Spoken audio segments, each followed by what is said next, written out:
Good morning students. आज हम लोग पढ़ेंगे laws of refraction. There are two laws of refraction of light. तो जैसे हम लोगों ने रिफ्लेक्शन के लिए पढ़ा था, वैसे ही रिफ्रैक्शन ऑफ लाइट के लिए भी हम लोगों को दो लॉ पढ़ना है।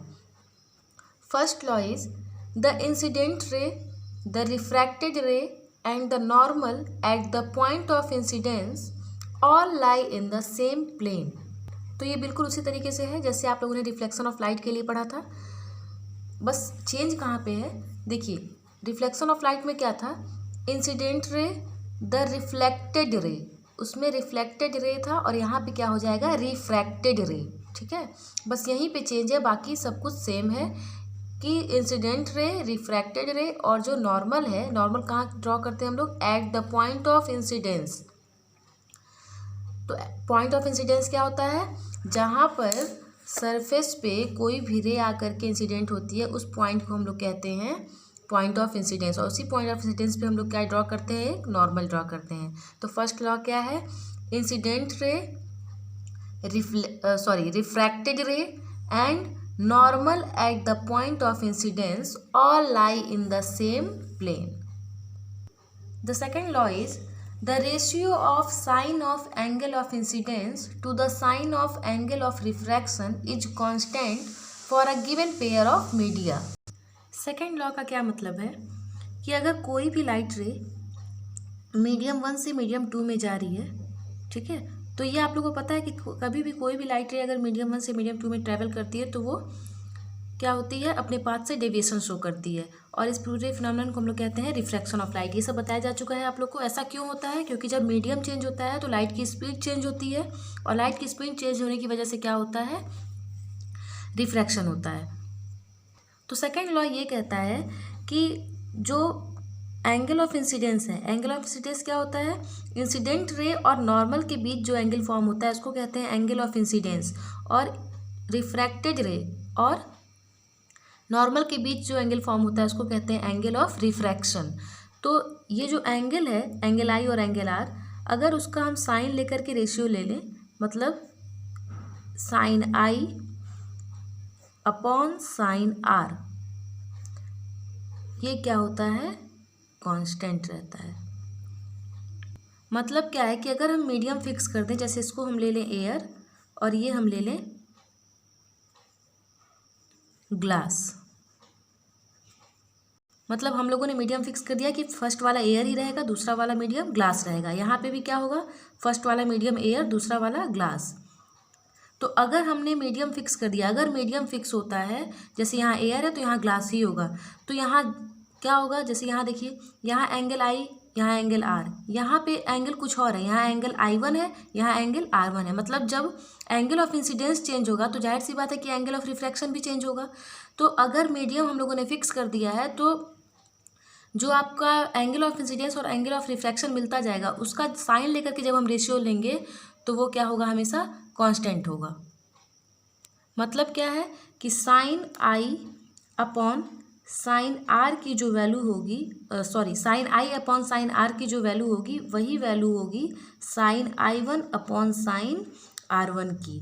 इसी तरीके से अगर मान लीजिए फिर हम लोग एंगल ऑफ इंसिडेंस चेंज करते हैं तो एंगल ऑफ रिफ्रैक्शन चेंज होगा। तो मान लेते हैं अगर उस केस में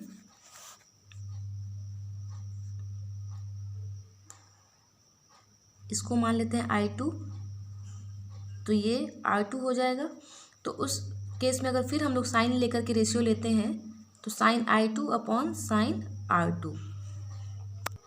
लेकिन यहाँ कंडीशन क्या है, यहाँ भी मीडियम एयर होना चाहिए, यहाँ क्या होना चाहिए, ग्लास। मतलब अगर कोई भी दो मीडियम अगर हम लोग फिक्स कर देते हैं तो उस केस में जो एंगल ऑफ इंसिडेंस और जो एंगल ऑफ रिफ्रैक्शन होता है उसके साइन का रेशियो हमेशा कांस्टेंट होता है। मतलब आप लोगों का ये I1 R1 मतलब IR, I2 R2, मतलब एंगल ऑफ इंसिडेंस और एंगल ऑफ रिफ्रैक्शन चेंज होता जाएगा, लेकिन जब आप लोग उसके साइन का रेशियो लेंगे तो क्या मिलेगा, वो आपको इक्वल मिलेगा। यानी जो sine i upon sine r होता है वो फिक्स मीडियम मतलब जो गिवन मीडियम है उसके लिए हमेशा क्या होगा, कांस्टेंट। शर्त क्या है, कंडीशन क्या है कि जो मीडियम है वो सेम होना चाहिए।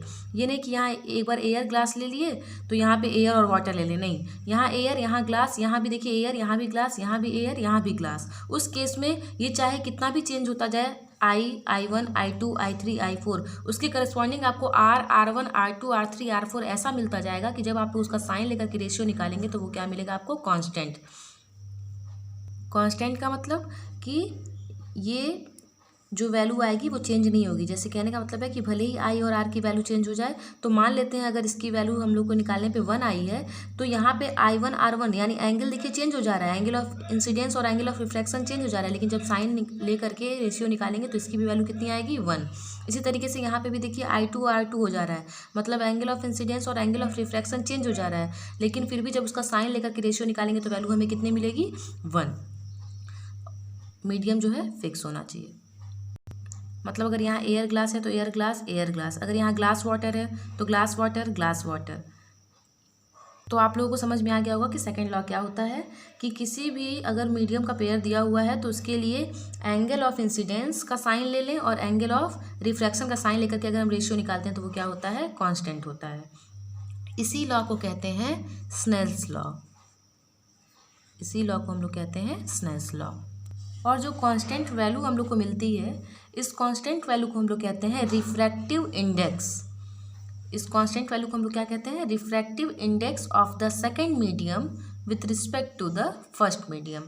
देखिए रिफ्रैक्टिव इंडेक्स के बारे में अभी डिटेल में आप लोग को आगे बताया जाएगा। फिलहाल इतना समझिए कि ये जो कांस्टेंट वैल्यू हमें मिलती है उस कांस्टेंट वैल्यू को हम लोग कहते हैं refractive index of the second medium. हम लोग 2 मीडियम लेते हैं तो ये जो कांस्टेंट वैल्यू मिलती है वो सेकंड मीडियम का रिफ्रैक्टिव इंडेक्स होता है with respect to the first medium. अब आगे देखिए, ये तो आप लोग को बताया गया है कि जब लाइट रे वन मीडियम से दूसरे मीडियम में ट्रैवल करती है तो क्या होती है, रिफ्रैक्ट होती है, मतलब अपने पाथ से डेविएशन शो करती है। तो कुछ कंडीशन ऐसे हैं जिसमें एक मीडियम से दूसरे मीडियम में जाने पर लाइट जो है वो डेविएट नहीं होगी। वो कौन सा कंडीशन है, कंडीशन ये है कि अगर सरफेस पे लाइट नॉर्मली इंसिडेंट हो रही है, मतलब परपेंडिकुलरली, अगर हम लोग ड्रॉ करते हैं नॉर्मल, अगर उसी के अलॉन्ग कोई लाइट रे इंसिडेंट हो रही है किसी सरफेस पे, तो उस केस में जो लाइट है वो डेविएशन शो नहीं करेगी, बिल्कुल कैसे जाएगी, सीधी। और एक कंडीशन ये है कि अगर जो 2 मीडियम हम लोग ले रहे हैं उन दोनों मीडियम के रिफ्रैक्टिव इंडेक्स अगर इक्वल हैं तो उस केस में भी लाइट अपने पाथ से डेविएशन शो नहीं करेगी और सीधी निकल जाएगी। जैसे देखिए यहाँ अगर मीडियम 1 है, मीडियम 2 है और दोनों का रिफ्रैक्टिव इंडेक्स क्या है, इक्वल है, तो फिर लाइट रे बिल्कुल क्या होगी, एक मीडियम से दूसरे मीडियम में जब जाएगी तो बिल्कुल सीधी निकल जाएगी। और जब भी लाइट रे एक मीडियम से दूसरे मीडियम में बिना डेविएट हुए जाती है तो इस प्रोसेस को कहते हैं ट्रांसमिशन। अब हम लोग पढ़ेंगे refraction through a rectangular glass slab. मतलब जब किसी रेक्टेंगुलर ग्लास स्लैब पे लाइट रे इंसिडेंट होती है उस केस में रिफ्रैक्शन कैसे होता है ये हम लोग को पढ़ना है। तो देखिए ये हम लोगों ने मान लिया कि एक रेक्टेंगुलर ग्लास स्लैब है PQRS, ठीक है। और इसमें हम लोग को ये दिख रहा है कि अगर देखा जाए तो AOBC, या फिर अगर हम लोग इस फिगर के अकॉर्डिंग देखें तो EFGH एक स्ट्रेट लाइन नहीं है। EFGH एक स्ट्रेट लाइन नहीं है। क्यों नहीं है, क्योंकि यहाँ पे क्या हो रहा है, रिफ्रैक्शन हो रहा है। तो रेक्टेंगुलर ग्लास स्लैब के थ्रू रिफ्रैक्शन कैसे होता है वो आप लोगों को समझना है इसमें। तो देखिए क्या हो रहा है, एक लाइट रे ये ग्लास स्लैब के सरफेस पे आ रही है, तो ये लाइट रे जो आ रही है सरफेस पे वो क्या, कौन सी लाइट रे हो जाएगी, इंसिडेंट रे हो जाएगी। अब देखिए पॉइंट O पे हम लोगों ने क्या किया, एक नॉर्मल ड्रॉ कर दिया।